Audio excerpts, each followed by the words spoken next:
Speaker. Always happy to be able to stand up.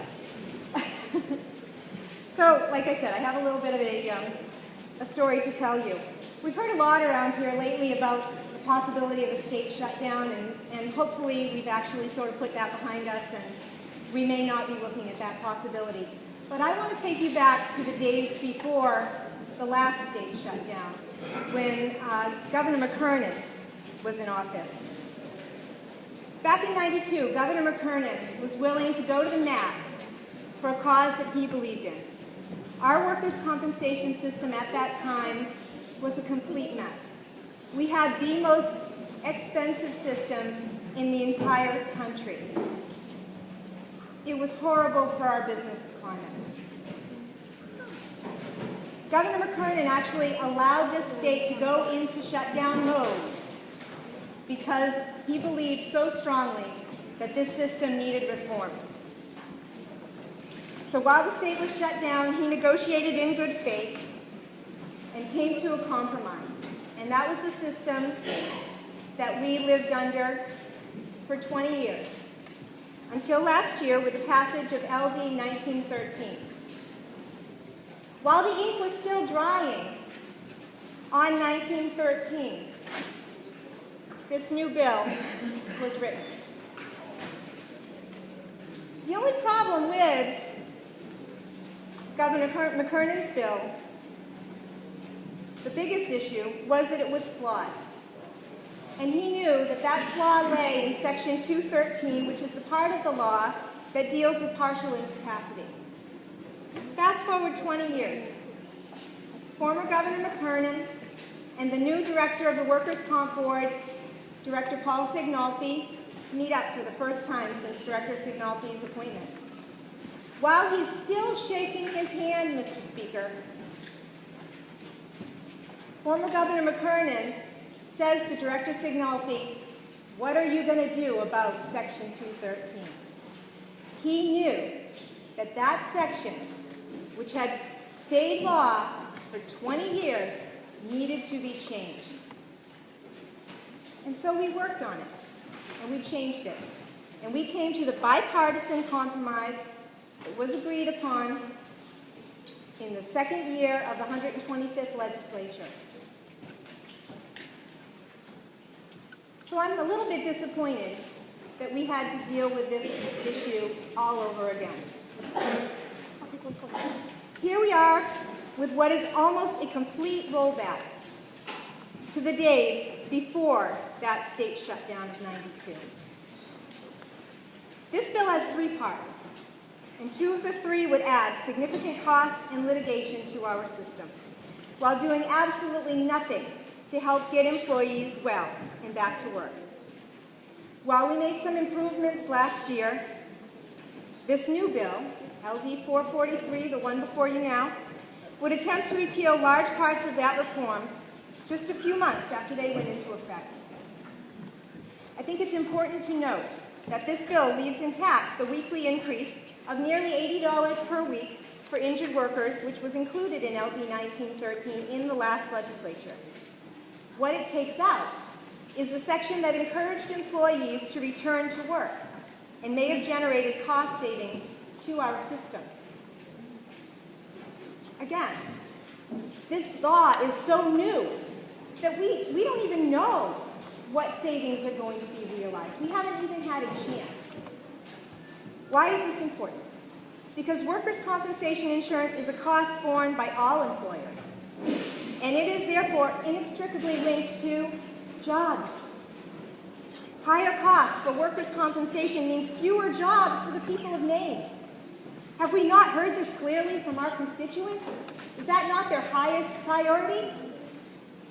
While Maine has made great strides in workers' comp since '92, our costs remain among the top third of states in the United States. Furthermore, our costs for the category of injuries known as partial incapacity are higher than most states in the Northeast. Last year, as I said, we passed a bill that earned bipartisan support in both houses of the legislature. That bill addressed these problems by creating reasonable limits while also providing a safety valve for workers who truly need more than 10 years of benefits. Yes, you heard that right. The current Maine law provides more than 10 years of benefits for workers who have partial incapacity in 2 ways. First, if they show economic hardship, the Workers' Compensation Board can award additional benefits. This is not a locked-in system. This is not a hard 10-year deadline. There are safety valves. Secondly, when they have suffered a serious injury as measured by what is known as the permanent impairment rating, and they are demonstrating that they are attempting to get back to work within the restrictions of their incapacity. We understand some people will never return to the same level of functioning that they had prior to an unfortunate accident. They are still compensated for that. They can earn additional years of benefits. This current law helps people with serious but partial incapacity and puts the motivation in the right place to encourage return to meaningful work, which study after study shows is important to our self-worth. It's not good to receive a check for the rest of your life if you could be out earning your own living, at least in part. It is also important to note that there is a whole other section of the Maine Workers' Compensation Act which provides unlimited benefits for a worker who is totally disabled. That's not what we're talking about here. These people can and should receive lifelong benefits. The bill before you today takes us back not only to the days before last year, when we had an arbitrary and inconsistent standard for extending benefits, but this takes us to the days before '92, when Maine's workers' comp system was a disaster. You may recall that the days before the reform of '92 were dark days for Maine, as we just heard in my little story. I truly hope that none of us wants to go back to those days, just as we don't want to have a shutdown this year. Unfortunately, the bill before you today could indeed lead us down that path. According to estimates from the National Council on Compensation Insurance, the change put forth in this bill would likely double or triple the number of cases which would qualify for lifetime benefits. That would mean a cost increase. Who's going to pay those lifetime benefits? Yes, the insurance companies, but 40% of our market is self-insured. 60% of our market is going to see their premiums skyrocket. These are real costs. This is also a cost to the state, which is self-insured. You want to try to balance the budget next year when you're paying these higher workers' compensation costs? Yeah. That would mean a cost increase of between 5 and 20% for workers' compensation insurance. And you all have that letter on your desk. On our side. Or you can look at it online It's if you not a don't get these controversial one on our side, circulations. so it's fine with me. Altogether, that would mean an increase for Maine employers of between approximately $16.4 and $64 million annually. That's every year. Annually.